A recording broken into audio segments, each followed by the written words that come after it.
Naperville Police Chief Bob Marshall is at the end of his watch as he's retiring today. When the city manager, Doug Krieger, hired me, I said, Doug, I believe in term limits. President of the United States has 8, FBI director has 10, so that's what I'm looking at, between 8 and 10 years. Marshall became Naperville's 10th police chief back in 2012. He started his career with the Will County Sheriff's Office and joined the NPD in 1977. Marshall started off as a beat cop and rose to become a detective, eventually retiring at the rank of captain in 2005 to accept the assistant city manager position. He worked with Doug Krieger, who is now the city manager, for 7 years before applying to become Naperville's police chief. The decision to make him police chief here was one of the easiest decisions I've made, since I've been in this role. And clearly, as it's played out, it's been the right one. We interviewed Chief Marshall a week before his retirement.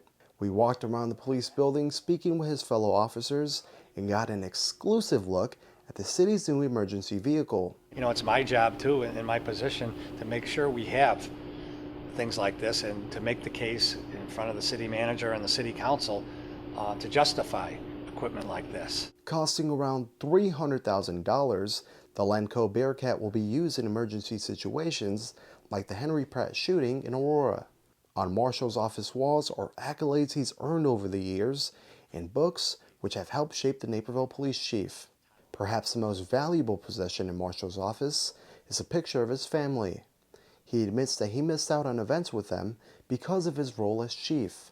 Some of the feedback I got from my kids was that, Dad, when we talk to you, you're like half there, half paying attention. On a vacation in 2019, Marshall asked his family a question. How long should Dad continue doing this? And they said, well, what about next year, 2020? But 2020 came around, and Marshall quickly knew it wouldn't be the year he would retire. Civil unrest, a pandemic, and a tension-filled presidential election put retirement in 2020 on the back burner for Marshall. And I just thought it would have been bad form for me to leave the department during that time. However, when the calendar year turned over, Marshall and his family resumed conversations about his life after policing. They agreed summer would be a good time for him to retire. He leaves behind an illustrious career. Naperville has been ranked one of the safest cities in America. Crime rates and civil lawsuits have declined. Community outreach programs like Shop with a Cop have helped strengthen community relationships, and he's been able to make organizational changes within the department while maintaining a healthy relationship with multiple unions. He says he's most proud of the police training overhaul he's been able to implement in his tenure, and Mayor Steve Cherico echoed those sentiments on Wednesday. Prior to your arrival, we didn't have that much emphasis on the training. It was just go out and do your job. Big difference in thinking, and it really has paid off tremendously. Being professional and being properly trained has really been, I think, probably will be the legacy of the biggest change you've made on this department. Cherico was one of many speakers who were able to share kind words at a farewell celebration and presented Marshall with a gift. Another was longtime friend of Marshall, Regina Brent, the founder and president of Unity Partnership. Through Unity Partnership, Brent and Marshall have been able to better the relationship between the Black community and police officers in Naperville. Brent, along with other members of Unity Partnership, presented Marshall with a plaque engraved with a quote from Martin Luther King Jr.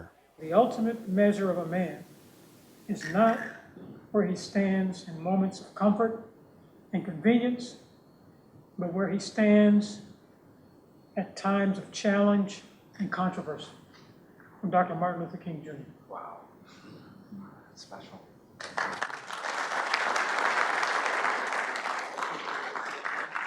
The crown jewel of Marshall's career came recently as he was able to arrest Barry Welpley for Julie Hanson's murder, a case that had been unresolved for nearly 50 years. To be able to announce at a press conference with those detectives standing with me up on that podium that we had finally solved this case after 49 years, like one of the detectives said to me, Chief, that's like the cherry on your sundae as you're retiring. Welpley pleaded not guilty last week, and his first pretrial date is set for August 26. So, what's next for Marshall after 37 years as a police officer and 9 of those years as chief? Well, for starters, a name change.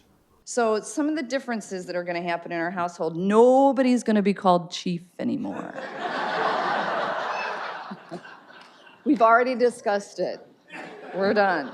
She added that Bob will no longer be able to have his phone at the dinner table and hopefully will no longer get phone calls at 2 a.m. Though Bob is getting some things taken away, he will get more moments like these where his granddaughter helps him out on wrapping one of his gifts. With the city of Naperville announcing that longtime deputy chief and Marshall's right-hand man over the years, Jason Aries, being announced as interim police chief, Marshall feels confident that he's leaving the department in good hands. My career is over, and it's bittersweet because I've loved, serving here, and again, coming from a beat cop to the police chief's position, has been a dream, and I'm very proud of my accomplishments, that I've been able to serve the men and women of this department as well as the community. For Naperville News 17, I'm Christian Kennesaw.